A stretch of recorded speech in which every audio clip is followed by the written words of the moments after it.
Power નથી.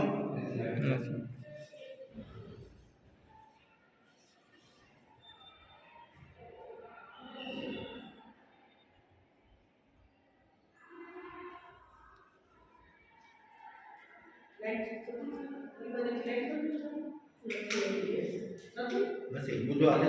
હા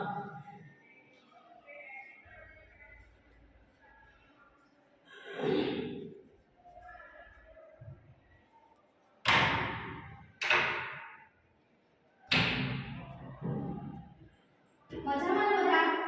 ચાલો તમે પ્રવૃત્તિ કરી ગમે? આજે એક પ્રવૃત્તિ કરીએ. જો તમને દેખાય છે કયો ભાગ દેખાય છે, કયો આકાર દેખાય છે? ગોળ દેખાય, વર્તુળ. એક વર્તુળ છે. વર્તુળના કેટલા ભાગ છે? કેટલા કલરના ભાગ છે? બે. બે ભાગમાં કયા કયા કલર છે? એક ભાગ કયા કલરનો છે? બ્લુ, વાદળી. અને બીજો ભાગ ગુલાબી કલરનો છે. તો એક વર્તુળ છે એના આપણે શું કર્યા? બે ભાગ કર્યા. બે ભાગ કર્યા. એક વસ્તુના કેટલા? બે ભાગ. તો આપણે એને કઈ રીતે લખીશું? એકના છેદમાં બે. એટલે કે એક વસ્તુના કેટલા આપણે બે ભાગ પાડ્યા. જો આ રીતે એક જ વસ્તુ છે એના આપણે કેટલા ભાગ કર્યા? બે. એવી જ રીતે આપણે એક વસ્તુના સમાન કેટલા ભાગ કરીશું? 3. જોયા? 3 ભાગ. એક જ વસ્તુના આપણે સમાન કેટલા? 3 ભાગ કર્યા. તો એકના છેદમાં 3 લખાશે. એવી જ રીતે આ વર્તુળ છે એને કેટલા ભાગ કર્યા છે?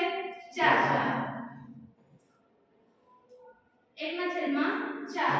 એવી જ રીતે 5 ભાગ કર્યા છે ને સરખા. અને વસ્તુ કેટલી છે? એક જ. પણ સરખા ભાગ કેટલા છે? 5. તો એને પણ આપણે આ રીતે લખીશું. એવી જ રીતે કેટલા? 6 ભાગ છે. જોયા તમે? આ 7. એક જ વસ્તુના 7 ભાગ કર્યા છે.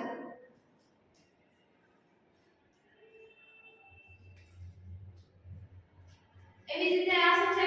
8. 8 ભાગ કર્યા સમાન સરખા. કોઈ પણ વસ્તુ છે એક વર્તુળ છે એના 8 થી પણ આપણે વધારે ભાગ કરીશું. હવે એક વસ્તુ છે એના 8 થી વધારે ભાગ કરીશું અને આવી રીતે આપણે શું સંખ્યા મળતી રહેશે. તો આવી સંખ્યાઓને આપણે શું કહીશું ગાણિતિક ભાષામાં? હા બરાબર છે. કેવી સંખ્યાઓ? અપૂર્ણાંક સંખ્યાઓ. આજે આપણે અપૂર્ણાંક સંખ્યા વિશે અભ્યાસ કરીશું.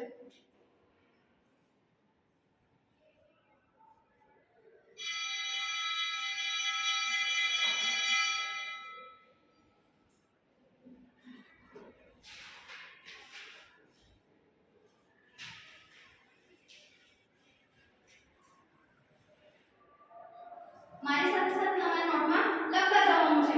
અપૂર્ણાંક સંખ્યાઓનો આગળ અભ્યાસ કરતા પહેલા આપણે અપૂર્ણાંક સંખ્યાની વ્યાખ્યા જોઈએ.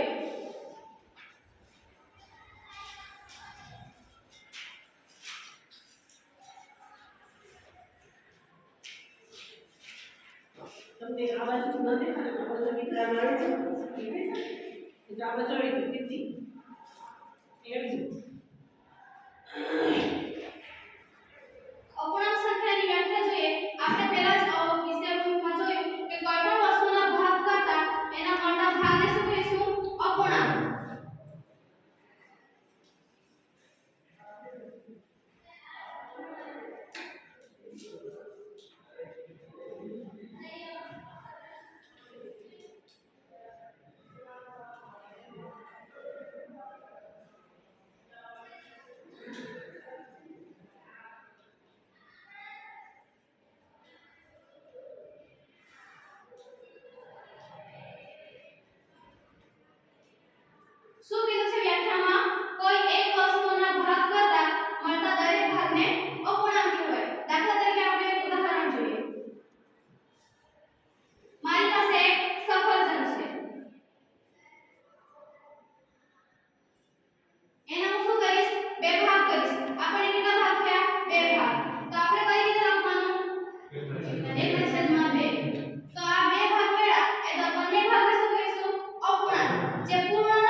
3/8 સરસ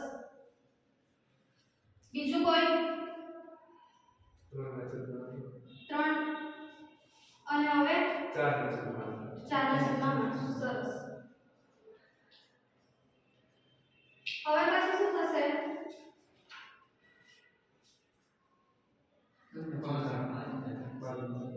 હા 5/8 હવે 6/8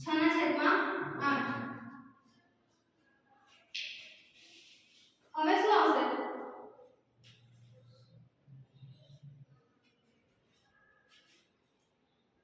બધા ભાગ તો ઢોકાયેલા છે અને કેટલા ભાગ છે કુલ આપણા 8 તો કેવી રીતે લખાશે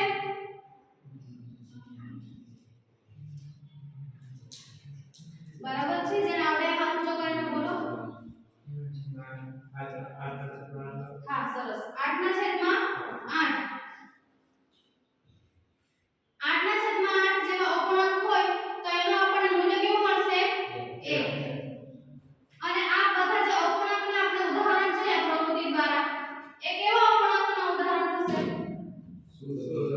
શુદ્ધ અપૂર્ણાંકના ઉદાહરણ થયા એનો છેદ કેવો છે અને અંશ નાનો તો શું થયું શુદ્ધ અપૂર્ણાંકના ઉદાહરણ હવે આપણે બીજો પ્રકાર અશુદ્ધ અપૂર્ણાંક વિશે અભ્યાસ કરીશું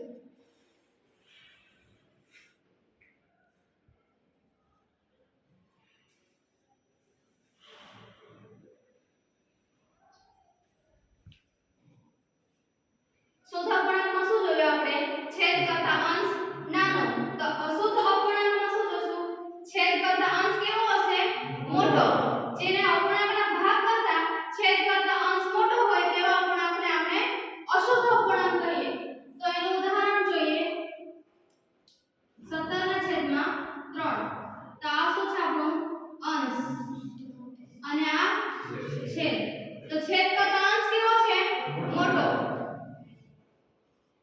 બીજું ઉદાહરણ 9/5 આવી જ રીતે અશુદ્ધ અપૂર્ણાંકના ઉદાહરણ પણ જણાવશે બીજા ઉદાહરણ જેને આપણે હાથ ઊંચો કરીને બતાવો 13/4 બીજું કોઈ તમે 10/5 સરસ બીજું 16/6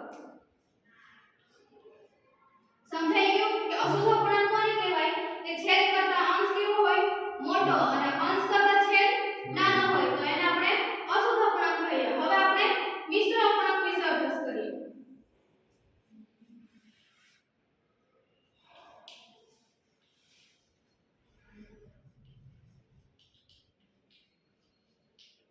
મિશ્ર અપૂર્ણાંક એટલે કે શું મિશ્ર એટલે કે કોઈ પણ વસ્તુને આપણે મિશ્ર કરીએ એટલે કે પૂર્ણાંક અને અપૂર્ણાંક ભેગા મળીને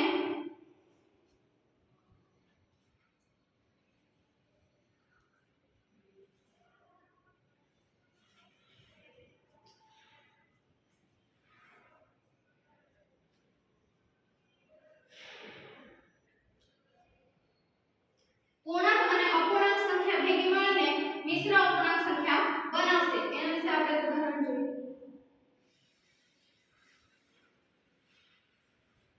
દાખલા તરીકે મારી એક ફ્રેન્ડ છે એની પાસે 3 કેટલા છે લંબચોરસ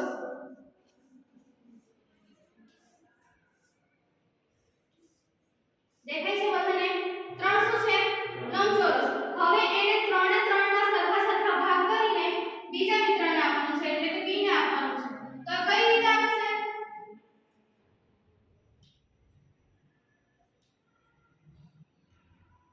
કઈ રીતે આપશે લંબચોરસ છે સરખા ભાગ એ બી મિત્રને આપવાનું છે 3 માંથી તો કઈ રીતે આપશે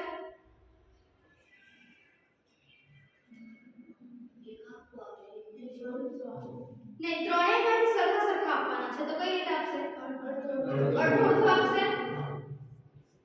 આ અડધું આપશે આ અડધું આપશે અને આ અડધું આપશે તો આ બે અડધા અડધાને ભેગા કરીએ તો એક આખું થશે અને બીજું આ કેટલું છે અડધું અડધાને આપણે કઈ રીતે લખીએ જો પહેલા જોયું કે એક ભાગના બે ભાગ કરીએ તો અડધાને કઈ રીતે લખીએ 1/6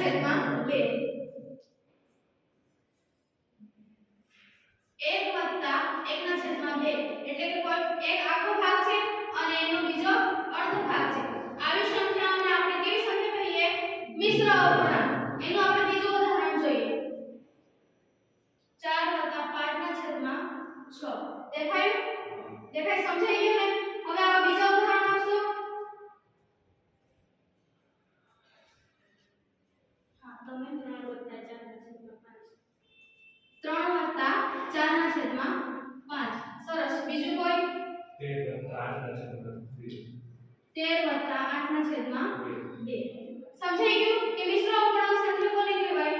તો કે પૂર્ણાંક અને અપૂર્ણાંક સંખ્યા ભેગી મળશે એટલે મિશ્ર અપૂર્ણાંક સંખ્યા બનશે. આ રીતે એક આખો ભાગ અને બીજા અડધા ભાગ, તો આખી મિશ્ર અપૂર્ણાંક સંખ્યા થઈ. આવી અપૂર્ણાંક સંખ્યાને આપણે અશુદ્ધ અપૂર્ણાંકમાં ફેરવી શકીએ. તો શું કરવાનું? 5 + 3 નો શું કરવાનું? ગુણાકાર. તો 5 તારીખ કેટલા થશે? વત્તા આને 4 સાથે શું કરવાનું? સરવાળો. તો કેટલા થશે? 19 થશે. 19/5. 19/5 એ કયા અપૂર્ણાંકનું ઉદાહરણ થયું? અશુદ્ધ અપૂર્ણાંકનું. જેનું શું હતું? અંશ મોટો અને છેદ નાનો. સમજાઈ ગયું કે આપણે આ રીતે પણ કરી શકીએ.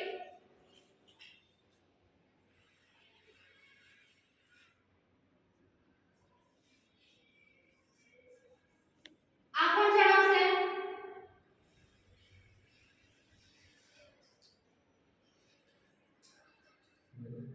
તમે બોલો.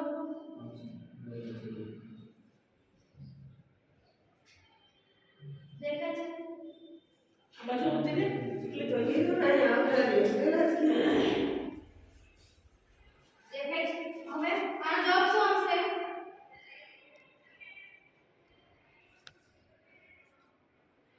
સમજાવો પાછી કે કઈ રીતે આવશે. જો 5 અને 3 ને શું કરવાનું? ગુણાકાર કરવાનો. તો કેટલા આવશે? 5 તારીખ 15. 15 આવશે. 15 સાથે 2 નું શું કરવાનું? સરવાળો. તો કેટલા આવશે? 17 આવશે. 17/3. હવે બીજું તમે બતાવો શું આવશે આનો જવાબ? 16 છે. તમારી પાછળ કેટલા? 16 છે. 16/5 કઈ રીતે થયું? કે 6 દુ 12, 12 + 4 16 અને 16/5 થઈ ગયું. સમજાઈ ગયું?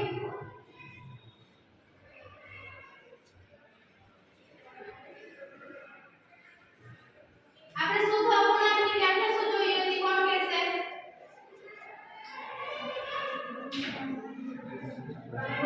અંશના. હા, સરસ. હવે વિસ્તૃત માહિતી આપણે કેવી રીતે મેળવીશું? ઇંગળેલું છે. નથી લીધું. આ ડેસ્ક ઉપર એટલે ખસેડ જતો ને પહેલા કઈ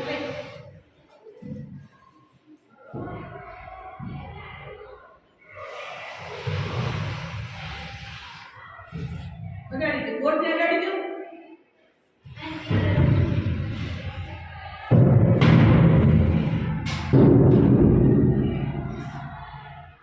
એને બધાને દેખાય છે? દેખાય છે? કેવી નાખું તો પણ દેખાય. કેવી નાખાય? આ કુલ કેટલા ભાગ છે? આ સરખા કુલ કેટલા ભાગ છે નીચેના? ના, આ બધા ટોટલ કુલ કેટલા ભાગો છે? 10 છે.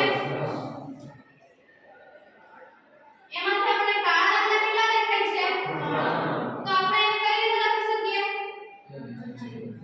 3/10. હવે લાલ કેટલા છે? 2. કોણ કહેશે કે એને કઈ રીતે લખશું? કોને આવડે છે? તમે બોલો. 2/10. હવે એમાંથી ગ્રીન કેટલા કલરના છે? 5. એને કઈ રીતે લખીશું? 5/10.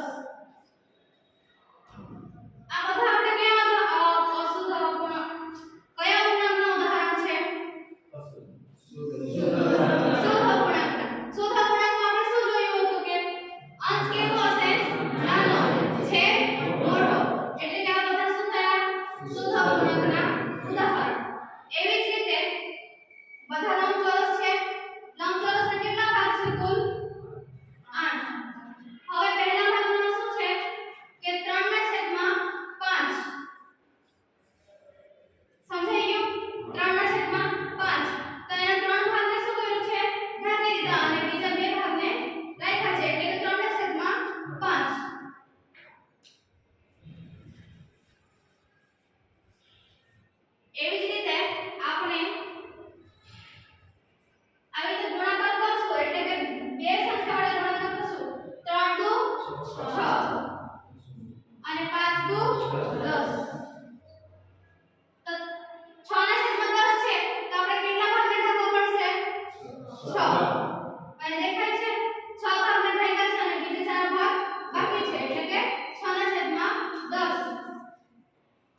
1/3 સાકારના 1/3 કોણ જણાવશે? ત્રણ ભાગ કર્યા છે અને એક ભાગ રાખ્યો છે. હા સરસ.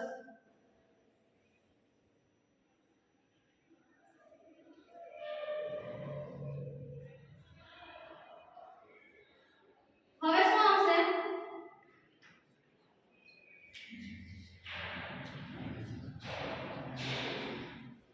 તમે 2/6 સમજાઈ ગયું બધાને કે અપૂર્ણાંક સંખ્યાઓ વિશે શું? અપૂર્ણાંકના કેટલા પ્રકાર જોયા હતા આપણે? 3. ક્યાં ક્યાં?